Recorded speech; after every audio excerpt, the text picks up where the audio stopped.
Media तो भाई उन्हीं लोग का न है। आज भी हम लोग सोचते हैं कि उन्हीं लोग का है जी। आप लोग को भी सोचते हैं कि बीजेपी का है। जनता को गुमराह करते हैं, उस क्षेत्र के लोगों को गुमराह कर रहे हैं। सच्चाई क्या है सो तो हमको भी जानकारी नहीं है। अभी चुनाव पहुंची है असेंबली का, अभी बोल रहे हैं लोग, कुछ नहीं है, कुर्सी बचाओ बजट है। झारखंड से भारत सरकार को बहुत राजस्व मिलता है, माइन से, कोयला से, रेलवे से, लेकिन वहाँ कुछ नहीं दिए हैं कि जनता लोग भी जान गए कि कौन क्या है। सो हम लोग विपक्ष में हैं, हम लोग के ऊपर लोग नाना प्रकार का आरोप लगाएगा, जेल भेजने का काम करेगा, परेशान करने का काम करेगा, और क्या करेगा। और आज हमारे साथ बातचीत करने के लिए मौजूद हैं झारखंड के खूंटी जिला के सांसद कालीचरण मुंडा जी। सर, पहले तो आपका स्वागत है हमारे चैनल पे। धन्यवाद। सर, जिस तरह से इस बार 400 का नारा दिया था मोदी सरकार ने, हालांकि अब चुनाव बीते हुए और सरकार बन चुकी है, अब तो सत्र चल रहा है, तो जिस तरह से नारा दिया गया था, तो और वहाँ अर्जुन मुंडा जी आपके सामने खड़े थे, क्या आपने सोचा था कि इस तरह से जीत हो जाएगी?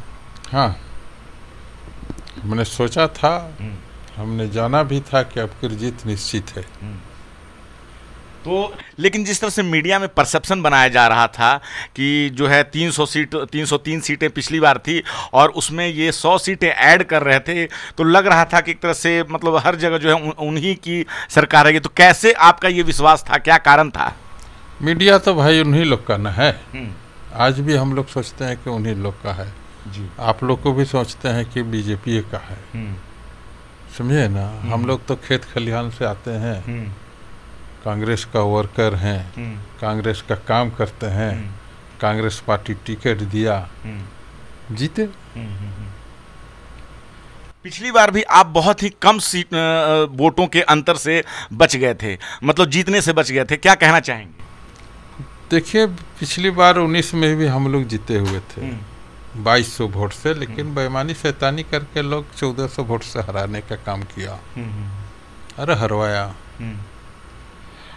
सर, अभी हमने निशिकांत दुबे जी को संसद में सुना, वो कह रहे थे कि 1948 में जो है संथाल परगना में 48% आदिवासी रहते थे और आज जो है 2000 में मात्र 36% हैं। क्या कहना चाहेंगे उनके इस बयान पे आप? देखिए, उन लोग बीजेपी का राजनीति करते हैं, जनता को गुमराह करते हैं, उस क्षेत्र के लोगों को गुमराह कर रहे हैं। सच्चाई क्या है सो तो हमको भी जानकारी नहीं है, समझे ना। लेकिन उन लोग छक्का पंजा करने वाला आदमी लोग हैं, उन लोग का सोच ऐसे ही है।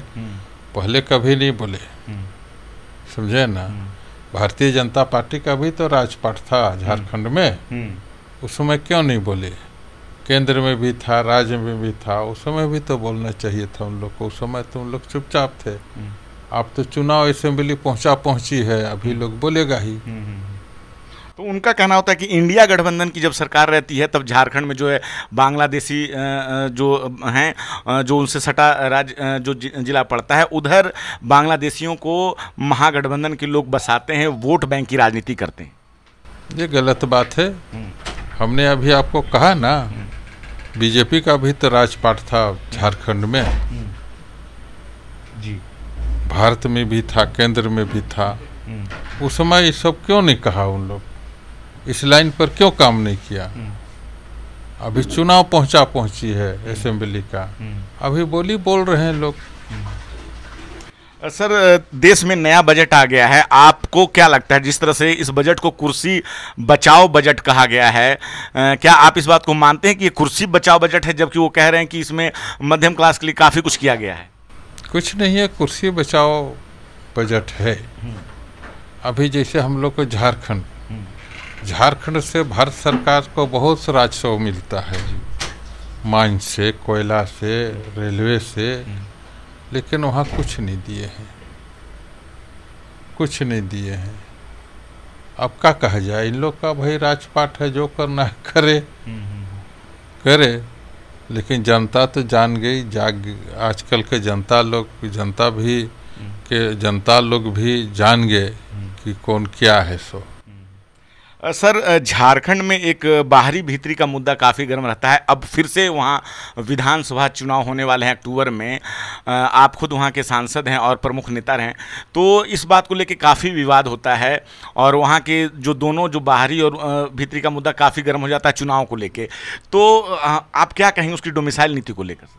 देखिए, झारखंडी लोगों को नज़रअंदाज दरकिनार नहीं करना चाहिए जी, समझे ना, नहीं करना चाहिए, बस मेरा ही कहना है। सर, एक बात और बताएं कि अभी चुनाव आने वाले हैं और भाजपा कह रही है कि इस बार जो है हम वहाँ सरकार बनाएंगे। झारखंड में जिस तरह से जो है महागठबंधन की सरकार है और हेमंत सोरेन ने वहाँ जो है बहुत ही घोटाला किया है और जनता वहाँ की जो है अब उनके खिलाफ है। उनके कहने से नहीं ना होगा, भारतीय जनता पार्टी के लोगों के कहने से नहीं होगा। उन लोग का नियमन है, उन लोग का नियमन है, उन लोग पर भी जांच होगा तो बहुत सा घोटाला निकलेगा, बहुत सा घोटाला निकलेगा। वो अपने लोग को ऊपर नहीं करेगा उन लोग। हम लोग विपक्ष में हैं, हम लोग के ऊपर लोग नाना प्रकार का आरोप लगाएगा, जेल भेजने का काम करेगा, परेशान करने का काम करेगा, और क्या करेगा इन लोग। अच्छा, भाजपा के शासन में आदिवासियों पे भी काफ़ी ज़्यादा जो है प्रताड़ित हुए हैं। आपने एमपी की वो घटना सुनी होगी कि किस तरह से एमपी पे एक जो युवक ने है कि आदिवासी के ऊपर पेशाब कर दिया था। हालांकि बाद में मुख्यमंत्री शिवराज चौहान ने माफ़ी मांगी थी और लगातार जो है आदिवासियों का जो है उनको प्रताड़ित किया गया। क्या कहना चाहेंगे उस बात को लेकर आप? तो हुआ है, जो सच को कहे नहीं मानेंगे। आदिवासी के माथा में पेशाब किया है लोग, मानना पड़ेगा ना हो जी, कि नहीं मानिएगा। पेशाब किया है तो उत्तर प्रदेश में एक जगह है आदिवासी लोग को, वहाँ भी मारपीट किया है बाले बच्चा को। सोनिया गांधी जाना चाह रही थी, नहीं जाने दिया लोग। जोगी का राजपाट में जोगी मुख्यमंत्री बनने के बाद हुआ है ये सब घटना, तो घटा है, सच को मानना चाहिए। सर, लेकिन जब संविधान को माथे पे लगाते हैं प्रधानमंत्री नरेंद्र मोदी, आपने भी देखा होगा कि इस बार ये जो पूरा चुनाव जो है वो संविधान के मुद्दे पे लड़ा गया और जनता ने इस बात को समझा और उन्हें बहुमत से दूर कर दिया। और वो जब संसद में जाते हैं तो संविधान को माथे पे लगाते हैं, लेकिन ठीक एक दिन पहले बाबा साहब भीमराव अम्बेडकर की मूर्ति को संसद से हटा देते हैं और बहुत सारे ऐसे काम होते हैं जिससे वो संविधान, अभी RSS पर से भी बैन हटा लिया गया है। नेम प्लेट का भी विवाद आपने सुना होगा कि कांवड़ यात्रा में नाम सब लिखे ढाबे वाले, जो उसमें लोग हैं वो नाम लिखें जो काम करने वाले हैं। क्या कहेंगे आप इस घटना पे? यही सब करेंगे उन लोग, और क्या करेंगे? यही सब करेंगे, दुकान में जात लिखवाएंगे, नाम लिखवाएंगे, क्या हो, हाँ यही सब करेंगे, और क्या करेंगे उन लोग। सर, एक आखिरी सवाल, अभी सरकार ने फैसला लिया है कि RSS की जो बैठकें होती है उसमें सरकारी कर्मचारी भाग ले सकते हैं। आप इस फैसले को कैसे देखते हैं? क्या सरकारी कर्मचारी जब उस तरह की बैठकों में जो भाग लेंगे RSS की बैठकों में, तो क्या वो एक सही मानसिकता के साथ काम करेंगे? देखिए, सरकारी कर्मचारी, सरकारी पदाधिकारी को किसी भी संगठन, वैसे संगठन का सदस्य नहीं बनना चाहिए, नहीं समझे? नहीं बनना चाहिए। लोग बोलते हैं नथुराम गोडसे भी RSS के थे, है ना? जी हाँ। अब वो लोग को वहाँ नहीं जाना चाहिए, नहीं, उस पर प्रतिबंध लगना चाहिए, ठीक है? सर, एक आखिरी सवाल, नहीं सर, खूंटी के लिए आप इस बार जो हैं तो आपने कुछ खास सोचा है कि अपनी सांसदी में आप खूंटी के लिए क्या करना चाहेंगे? खूंटी के किसान वहाँ 80%, 85%, 95% लोग कृषक है, जल जंगल जमीन से जुड़े हुए हैं। हम लोग चाहेंगे कि भाई सबका खेत में पानी पहुँचे, सबका घर में बिजली आए, बढ़िया से खेती बाड़ी हो, और किसान का उपजाया हुआ सब बाज़ार में जाए, उसका बाज़ार का भी हम लोग व्यवस्था करने का काम करेंगे। तो आपने सुना कालीचरण मुंडा जी को, जो कि खूंटी से लोकसभा सांसद हैं और इस बार वो चाहते हैं कि वहाँ के किसानों के लिए जो है सिंचाई की व्यवस्था और हर प्रकार की व्यवस्था हो। और जिस तरह से अभी लगातार जो है भाजपा के शासनकाल में आदिवासियों पे अत्याचार हुआ, उसके ऊपर उन्होंने बोला। क्या है आपकी राय इस पूरे बातचीत पे? आप अपनी राय हमें कमेंट में ज़रूर बताएं। मैं रंजय कुमार, कैमरामैन आशीष के साथ, नेशनल दस्तक, धन्यवाद। नेशनल दस्तक की आपसे गुजारिश है कि अगर इसको बचाना चाहते हैं तो नेशनल दस्तक को सब्सक्राइब करने के लिए रेड कलर के सब्सक्राइब बटन को दबाएं, फिर बेल आइकन की घंटी दबाएं। नेशनल दस्तक को बचाने के लिए बहुत जरूरी है कि हर खबर को शेयर करें, लाइक करें, कमेंट जरूर करें।